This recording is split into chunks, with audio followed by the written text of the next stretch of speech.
Just because there was no regret in the decision, that doesn't mean that I didn't miss it.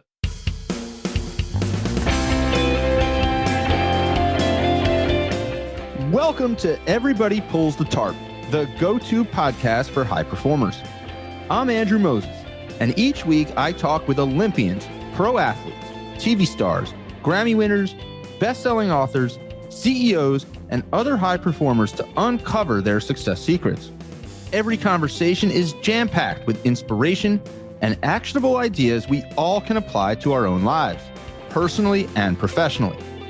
Get ready for a behind-the-scenes look at the techniques, processes, and mindsets powering the world's most successful people. Let's go.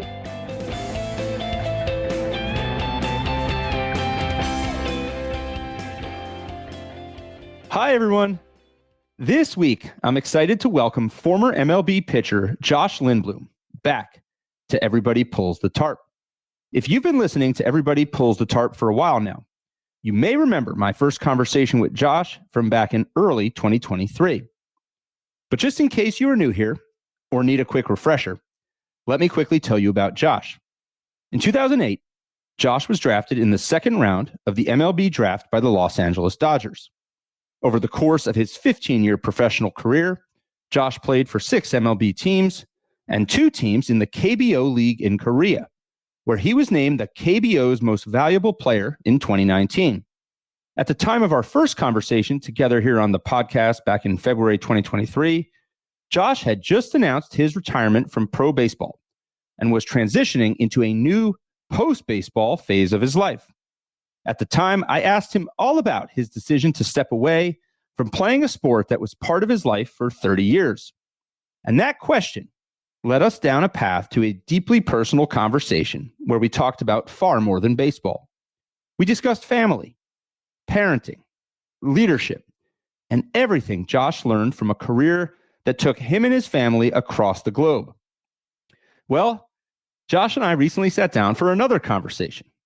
Now he's over 2 years into the new post-baseball phase of his journey, and our latest conversation is all about transitioning into something new, learning to embrace change, and finding the right path for you.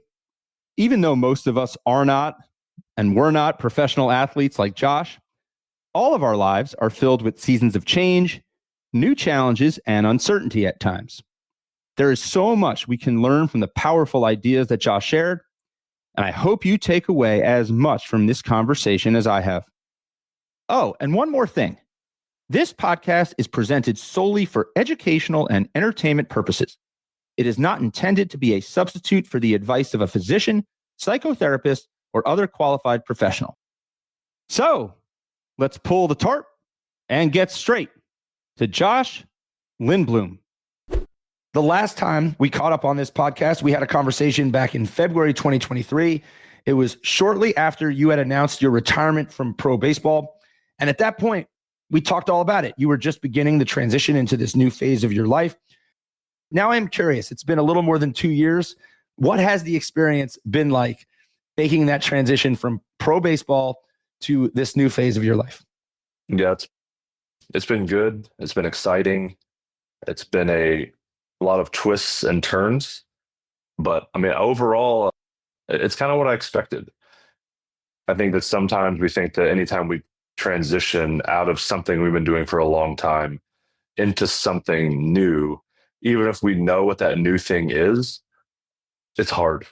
It's hard, and it takes a lot of introspection and time to process. I remember something that you said in our last conversation, which really struck me, was this idea that when you're a pro athlete, there's almost nothing that you can plan for. Like all of these random things can kind of present themselves at different times. But the one thing that you know is certain when you're a professional athlete is that at some point it is going to end. But yet people tell you, like, don't focus on that. Just focus on playing, focus on your career. Now that you've had a couple years to kind of reflect on this, do you feel like you were well prepared? Do you feel like you had spent enough time thinking about it? Yes and no. I think you can, it's just like playing a game. You can watch as much video as you want.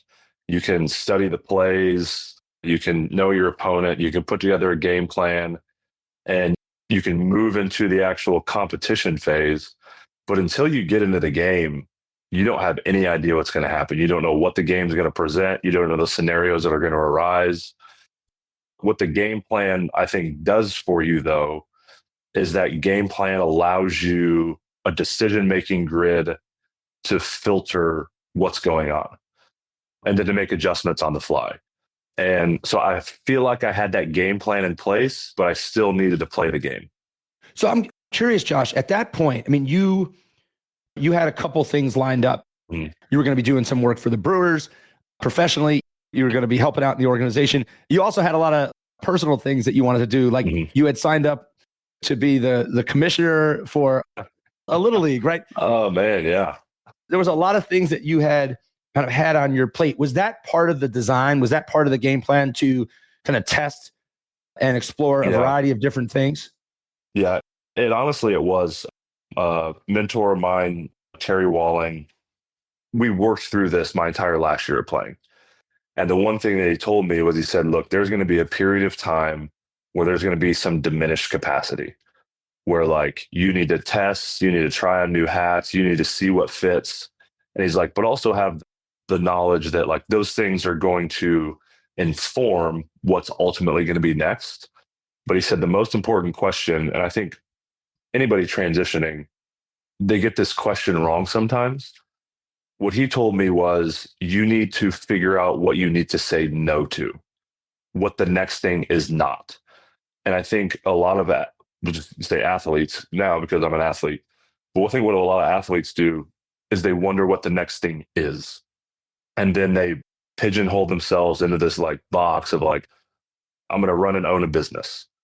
And then they like marry themselves to this idea of what they think it's going to be, and they can't pivot. They can't see it as growth or opportunities. And so that was that like probably 12 to 15 months after I was done playing was like, man, that's not it. That's not it.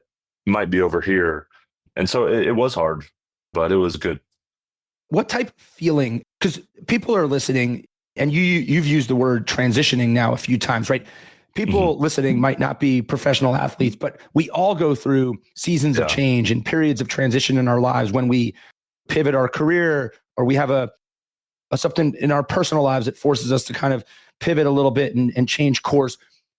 When you were trying different things, when you were exploring and finding at least maybe not what you wanted to say yes to at first, but what you were going to say no to, what were the types of things that you felt and experienced when you kind of knew, hey, this thing is not for me?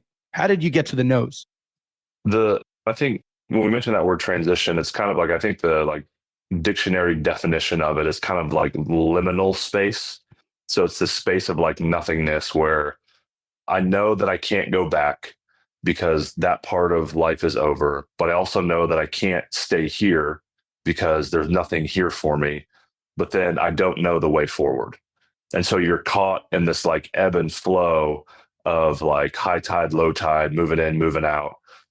And so like as I started, the first thing that the work that we did on the front end was understanding kind of some of the core values and convictions that I have as a person. And through those core values and convictions, I was able to process opportunities.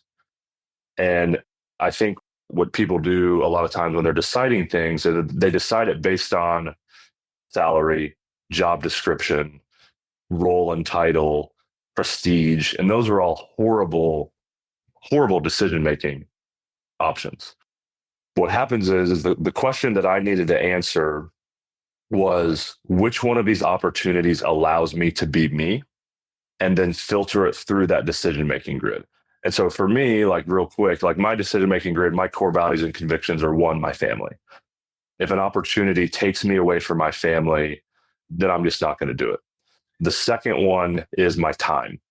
I want to be able to spend my time well, and I want to be able to maximize the impact that my time has. So I don't want to be doing things that like aren't that impactful. The third one is development. And so is the opportunity first, can I develop myself in this opportunity? And then the second piece is am I developing other people? The fourth one is congruency. And so this is the alignment of who I am and what I do. And so like if we want to go back to the Little League opportunity. So for 2 years, I was the president of our Little League. Thank you for everybody that is running a Little League. It is the most thankless job in the entire world. You talk about pulling a tarp, like you do a whole series with Little League presidents. Man, it's amazing how like some parents, they think it's magic that like the bills are paid and the trash is picked up and the uniforms are on backs and the fields are ready. But I digress. Neither here nor there. So we take it's that. true. Yeah. My older daughter, she plays softball. We arrived at the field one day. There's only one dugout bench. Yeah. The team on the third base side didn't have a bench. Yeah. So the commissioner of the league, he gets lumber and nails and a hammer and he builds a bench. That's it. I mean, that's the definition of even though you don't have a tarp because you can't afford one, everybody's pulling the tarp at the Little League. Yes, they are. And so you go to that opportunity and I look at that opportunity. I'm like, all right, Josh, is being a Little League president the thing that you feel called to with your life? So I started looking at it and I'm like, you know what? I do get to be with my family. So like I'm at the field every day with my kids, with my wife. I'm coaching kids. And so I'm like, yeah, that kind of that hits that criteria there.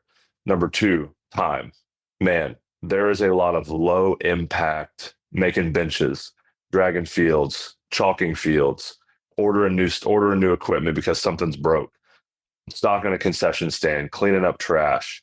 Like those things are good. Don't get me wrong, but like they're also taking away from some of the other high impact things I can be doing with my time. The third one, development. Man, I get to develop myself. I get to learn a lot. It was an awesome experience. I get to develop other people. And there's some alignment there on like who I am and what I love to do with baseball. But when I look at time, man, that doesn't align with who I feel like I'm called to be. So like, I don't think that's an opportunity that I want to pursue. And so that's what I had to do with all the different opportunities that came my way. I had to filter it through those core convictions and values. And that was like a super helpful process for me. It's interesting because you talk about kind of the lead up to your retirement and the work that you, as you described it, there's work that you put in before and there's a lot of work that you've put in after to figure all this out, get that alignment, get that congruency, to use your word there. You know, it's interesting. I mean, I think you bring up a great point. I think so often in life, we kind of go through life without a compass, without a direction, without a game plan, right?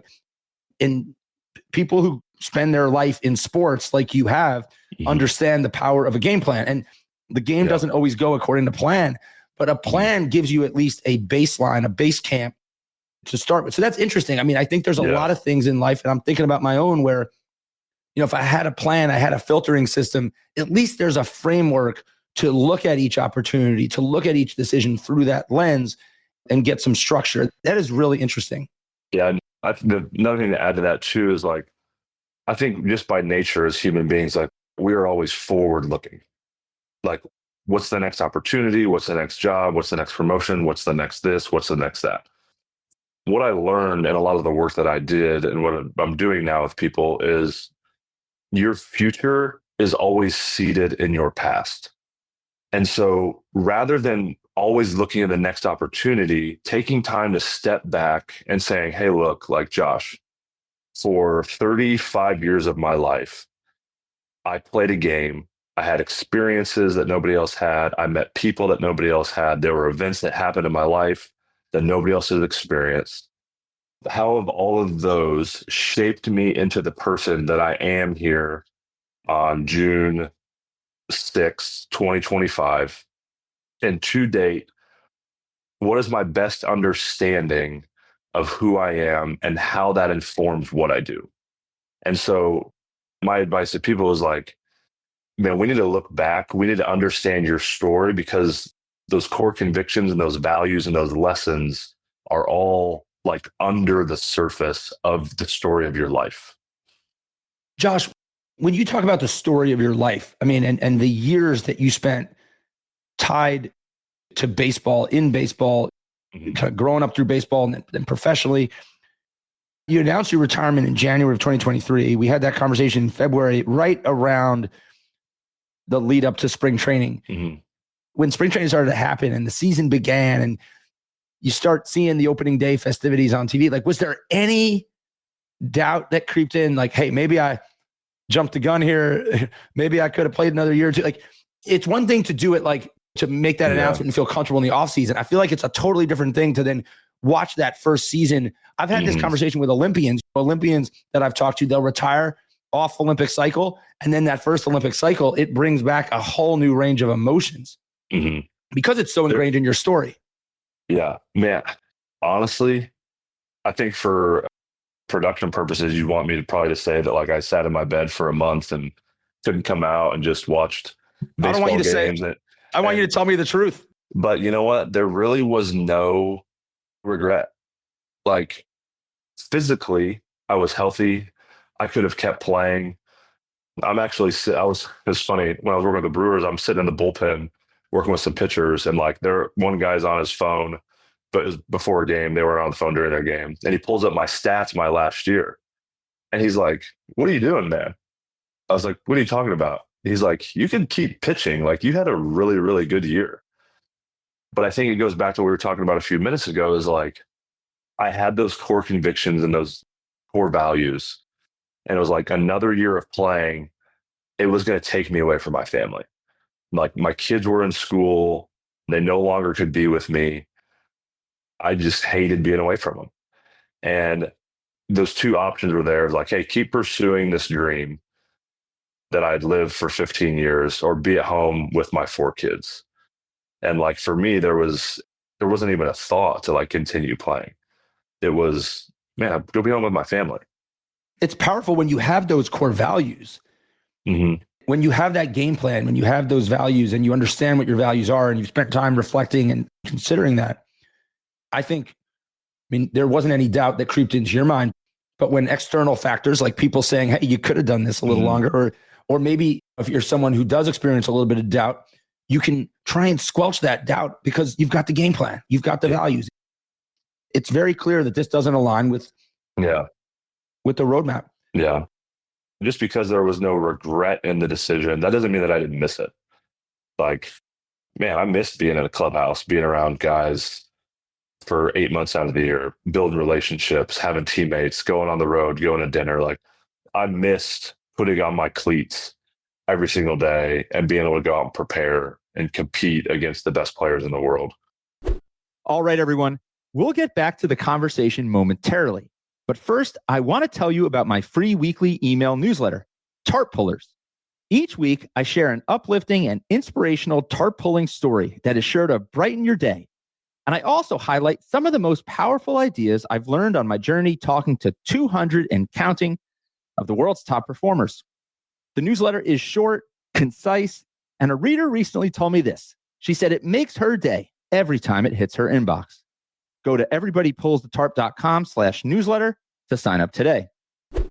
And so those two things can coexist with one another. They're not mutually exclusive. Like, I should miss that.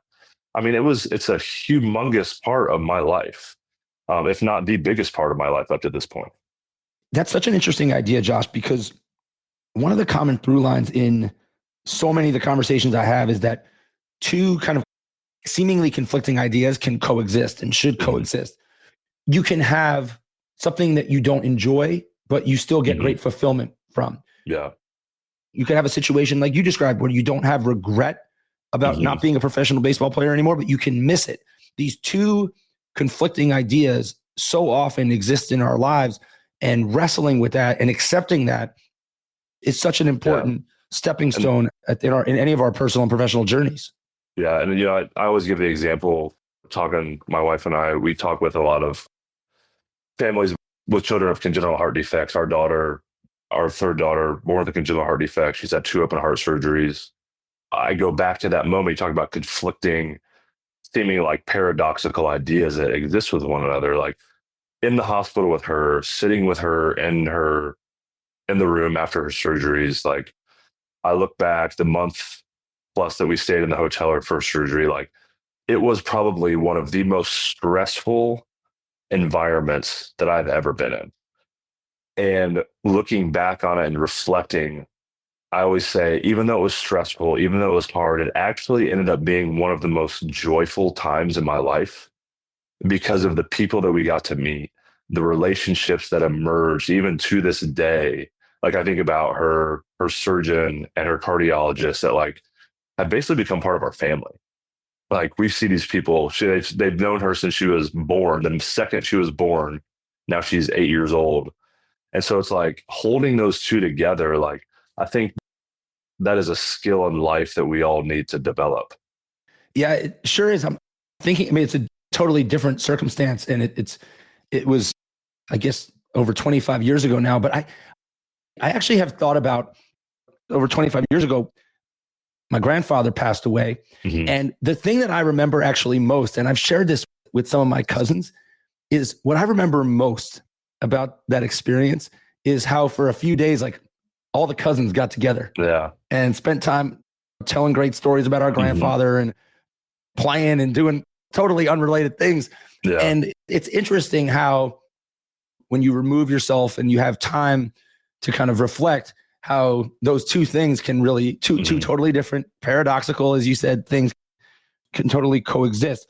Now, I'm curious, Josh, is there, this, as you've noted so many times now in our conversation already, this baseball was such, and being an athlete was such a massive part of your life, the biggest part of your life up until this point.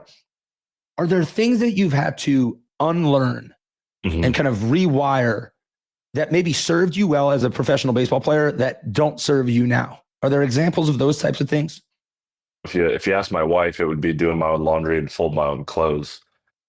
There's no clubhouse attendant. Yeah, one of the funny stories about when I retired was that my bag sat in our room. It was kind of like a test that she gave me.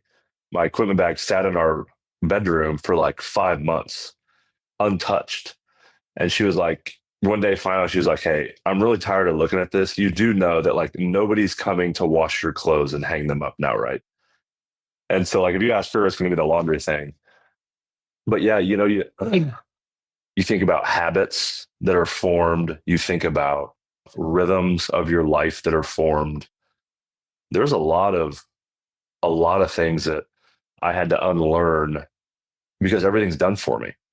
Like I was told where to be, when to be there, how long to stay, when to go, when to eat.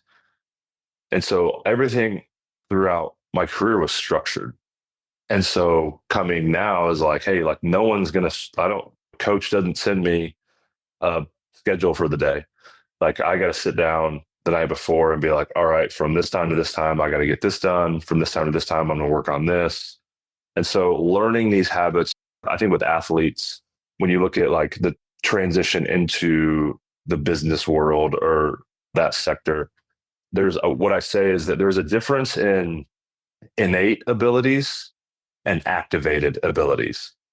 You hear it all the time. Oh, athletes make the best business owners. It's like they've got the desire, they've got the drive, they've got everything to be successful business owners.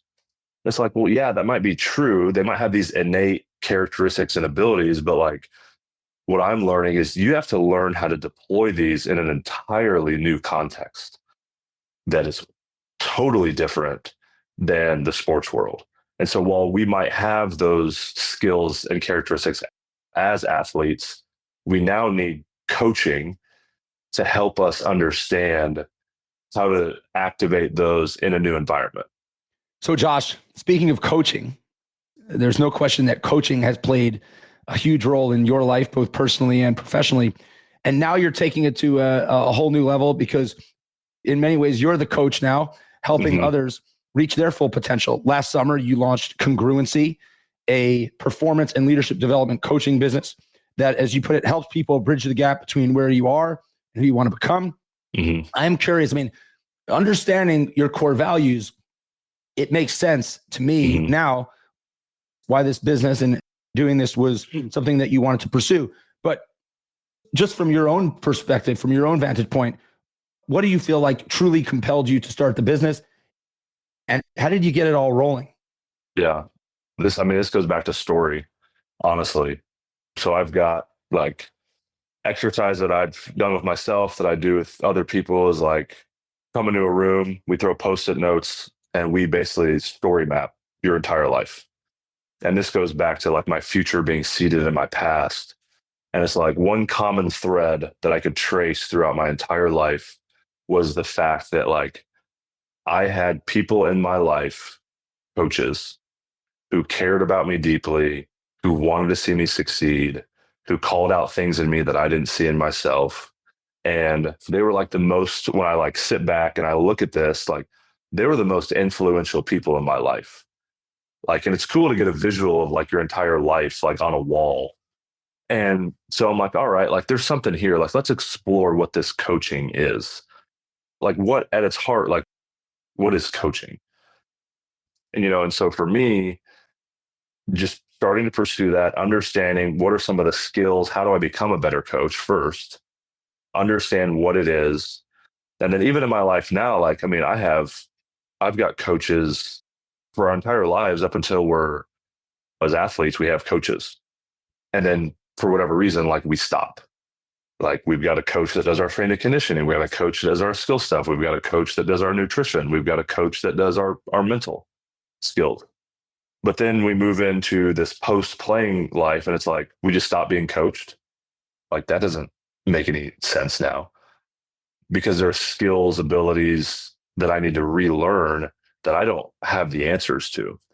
And so for me, like now, like not only do I love to coach people, do I love to come alongside of people, help guide them, like you said, from where they are to who they want to be.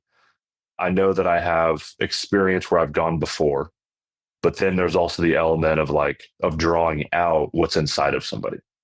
And so like, even for me now, like, even though I do coach people, like I still have a nutrition coach. I still have a marketing coach. I have a business coach. I have a spiritual coach, a spiritual director that I work with. I've got a leadership. So like I have all these people that are still pouring into me. It's a huge part of my life. Josh, this is a question we could have an entire other podcast episode on, but when you think back on all your experience with coaches through the years at all the different levels of sport, and then the coaches that pour into you now, in your view, like what are the 2 or 3 qualities that make someone not just a great coach, but like an elite coach? Yeah. The first thing that I would say is that they always start with the person. And what I mean by that, I mean, people have probably heard we're not human doings, we're human beings. And so I think elite coaches understand the person first. They understand, hey, like my job is to help them become who they've been created to be. My job is to help draw out what's inside that they don't know is there. And they always start with, how do I help the person become something or someone? The second thing that I would say is coaches create an environment for discovery. And so a little saying that I have is information might educate us, experience might inspire us, but information experienced in community has the opportunity to transform us. Wow. And so what coaches do is they create an environment where somebody can discover what's going on, process that information, and then take ownership of whatever action needs to happen. And so creating that environment for discovery, starting with the person, creating an environment for discovery. And then the third thing I would say is that coaches, the most frustrating thing about the best coaches in my life is that they never take the test for you. They never give you the answers to the test. And they're so good at asking questions. I mean, it's an uncomfortable conversation, to be honest with you. Like, there's some times I leave some meetings that I have with the guys that coach me, and I'm like, I am so frustrated. So I'm like, man, I just spent 45 minutes with them. They didn't even give me one piece of advice. They asked me questions the entire time. I'm looking at my Zoom read report, AI report, and it's like I talked 95% of the time and they talked 5% of the time. But you know what? That was the best meeting that I think I've ever had in my life. And now I'm ready to go. Why is it that you obviously believe in coaching? I mean, that's evident in the conversations that we've had before and the conversation that we're having today. Why is it so hard if we're the one immersed in our lives and our work 24/7? Why is it so hard for us to see the forest through the trees ourselves? This is obviously a great question. I think there's a lot of layers to pull back on this. I think the one thing that underlies it maybe is fear. And what I mean by that is that if I go ask for help, if I go to you, Andrew, and I say, Andrew, like, I'm really struggling with some marketing stuff, and I open up to that, I show weakness or vulnerability. And when I show weakness and vulnerability to somebody else, now if I live my life in fear, I view that person as a threat. They're going to take what I want. They're going to take advantage. I've now shown them a hole in my armor. But really, like, that's the place where growth can happen. And so I think that's part of the reason is, like, I think it's just fear. It's like the fear that if somebody really knew who I was, if somebody really knew what I was struggling with, and when you think about leaders in high positions like leadership, I mean, this leadership is a lonely place. And if I go ask for help, I've now exposed myself to threats, and I've got to protect everything around me if you live your life in fear. So I think that's the primary reason why we don't ask for help. I remember, and correct me if I'm wrong on this, but I remember when about a year or so ago, when you launched Congruency, you asked people to take essentially like a test, like an assessment. Yeah. And I think at one point you had almost 1,000 people start this test, and like 150 had completed it. Yeah. What did you find in conversations with these participants that people made the commitment to kind of uncover things about themselves and then just stopped part ways? Is it that fear? Yeah, it was. The answer was fear. The most common answer that I got was, if I knew what was really going on under the surface, then I would have to do something about it. And like, you think about, and I started thinking about that. And I was like, man, that's so interesting, because, like, to make it really practical, throw an assessment out of the window. If you want to lose weight, what's the hardest thing to do if you want to start losing weight? It's to step on the scale, because the scale doesn't lie. We can fool ourselves. We can say that we're eating well, we're eating pretty clean. But the second you step on that scale, you have to deal with the reality that you didn't know beforehand. And instead of being 230 and it says 250, it's like, dang, I let myself go a little bit. Now I got to deal with that. And so I think just that, man, if that was the common thing, was if I know what's going on, I have to do something about it. I can no longer ignore this. Josh, what about, I'm sure there are examples of this like throughout your baseball career where something doesn't go right, or it doesn't feel like it's going right, and you need to just kind of start fresh. What about in this phase of your life? Like, what advice do you give? And actually, I'll draw upon an example that you illustrated when we talked in the past. You talked about this idea, that when you're a major league pitcher, 1 out of 10 times you pitch, you're going to be like lights out. The hitters don't stand a chance. Yeah. 1 out of 10 times, they're going to crush you. You got nothing. And then it's these other 8 times out of 10 that you're kind of somewhere in the middle. You're not at your best. You're not at your worst. And that's kind of how your career gets defined in terms of how you do on those days. So I'm curious, let's take it out of the baseball context. When you're working with a coaching client and they come to you and they say, like, I crush it on my best days and I got these bad days, but the rest of the time I'm kind of middling and I can't figure out, what advice do you give them? What ideas do you draw on? Yeah. I think action is so key in those moments. A lot of the athletes that I work with, just by nature, is like they're just perfectionists. They want everything to be perfect. And so what I see a lot of times is actually what take it out of, like you said, out of sport, is inaction just kills so many dreams. And I deal with this. I mean, I probably should have launched my business a year before I launched it. But the perfectionist in me was like, it's not ready yet. This word on the website's not right.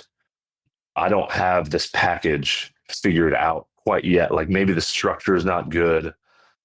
And what I tell them was like, hey, like, done is better than perfect. Done is better than perfect.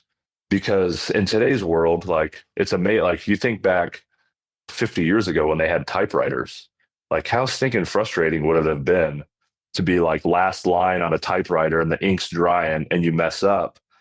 And it's like, I got to write this whole page over again. But now we've got word processors. You can delete stuff. You can change stuff. I can log into Squarespace and edit the words. Just get it out there. Just do it. You got to ship it. You can change it because man, everyone's just trying to figure it out. Like we're all just trying to figure it out. There's nothing. You look at people that are ahead of you that might be a little bit more successful than you are. It's like the only reason that they are where they are is because they realized just shipping whatever it is the most important thing. It's like I remember a story that you told me when you started your podcast. Was it 50 or 100 before you were going to pay for editing? You have a great memory. It was about 40 or 50. 40 or 50. Yeah. And like that right there is like, hey, I'm just going to do this. I'm doing this thing and then we're going to see where it goes. Well, now look where you're at. But like the inaction thing, the perfectionism thing is something that I see that holds people back a lot. Yeah. I also think about this idea quite often about you should be able to look back on your work a couple of years ago and not like cringe because you should be proud of it, but you should see growth. You should see change in what you're doing today versus what you did then. Even if back then you were incredibly proud of the work that you created. Yeah. Josh, as we get ready to wrap up our conversation, I'm curious. One of the things that people say about you is that you are and it's just evident every time we talk you just pointed to something that I've shared with you years ago that you still remember. People say that you are the type of person who remembers everybody's name, everybody's face, and everybody's story. Where do you think that comes from? Like, is there like a deep place in your heart and soul or in your upbringing that you feel like that piece of you has been shaped? Yeah, I mean, there's got to be. That's probably something I need to go back and think on. But when I was thinking about on our website, I have something on the About Us page, and I say that no one is a founder. We're all just builders. And we're all building upon the foundations that other people have laid for us. And I am who I am because of the people that saw me for who I was, saw something inside of me that I didn't see in myself, and then invested in me.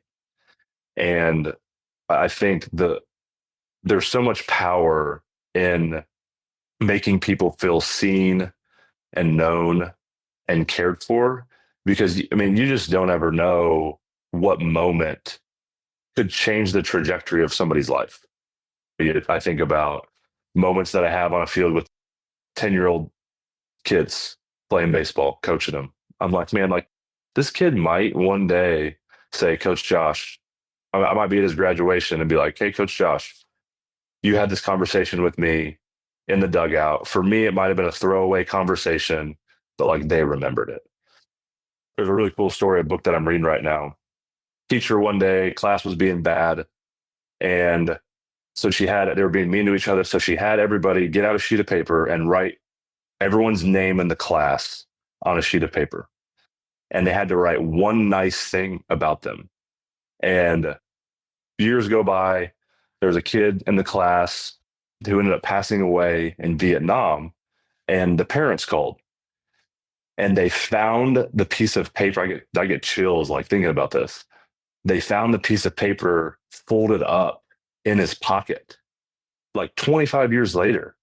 And so it's like, I think that right there, to see people, to know people, to care for people, like I'll have to go back and look at it, but I mean, it's got to be part of my story where somebody has done that for me. And I just think going back to the person of coaching is like, man, I think the most important question you can answer or ask yourself is, what is a human being? Like for me, a human being is somebody of infinite inherent value, and therefore they need to be honored and cherished and cared for and seen, because I think that directs the way that you engage in relationship. Josh, every time we talk, I walk away inspired and more motivated. And I'm just such a fan of all the work that you're doing. Thank you. Obviously enjoyed following your career, as we've talked about. I've also enjoyed following the work that you're doing post baseball career. And there is no question, recertified as a tarp puller, forever a member of the Everybody Pulls the Tarp family. You do the little things, you make a difference in people's lives, you lift others up along the way. Josh, I am just grateful to call you a friend, and I'm so grateful that we got to have this conversation and dive even deeper into your story. We'll have to do a part 3 sometime. I know. Now let's not wait 2 years though. Next time. That's right, Josh. We won't wait 2 years this time. Thank you so much for being a tarp puller, and thank you for spending some time with me this week. Thank you. Appreciate it. Thank you for joining me this week. Be sure to subscribe in your favorite podcast app so you can catch all of our upcoming episodes. And if you are like me and want a world full of tarp pullers, then leave a review to help others find us. You can also follow me on Instagram at AndrewMoses123 and sign up for my email newsletter at everybodypullsthetarp.com/newsletter. I'll share tips and insights to help you achieve maximum success and happiness. Until next time, keep pulling the tarp.